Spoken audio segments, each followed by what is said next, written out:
Sydney morning Herald are the এজের খবর, আইপিএলকে টেক্কা দিতে 500 মিলিয়ন মার্কিন ডলারের ক্রিকেট লিগ আনছে সৌদি আরব। সৌদি আরব আর ক্রিকেট ভিন্ন মেরুর দুই জিনিস বটে। হ্যাঁ, বিশাল অঙ্কের আর্থিক চুক্তির বিনিময়ে Cristiano Ronaldo, Neymar, Sadio Mane, করিম বেনজেমা সহ ইউরোপের আরও কিছু তারকা ফুটবলারদের বেশ আলোচনার জন্ম দিয়েছে বটে।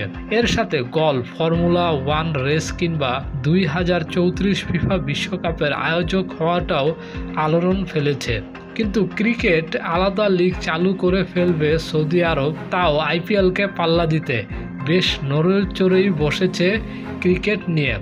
সৌদি আরবের পাবলিক ইনভেস্টমেন্ট ফান্ডের অধীনে এসআরজে স্পোর্টস ইনভেস্টমেন্টের তত্ত্বাবধানে টি-20 ফরম্যাটে নতুন লিগ আনতে চাচ্ছে সৌদি আরব, যেখানে থাকবে 8টি দল। টুর্নামেন্টের ফরম্যাট হবে টেনিসের 4টি গ্র্যান্ড স্লামের আদলে।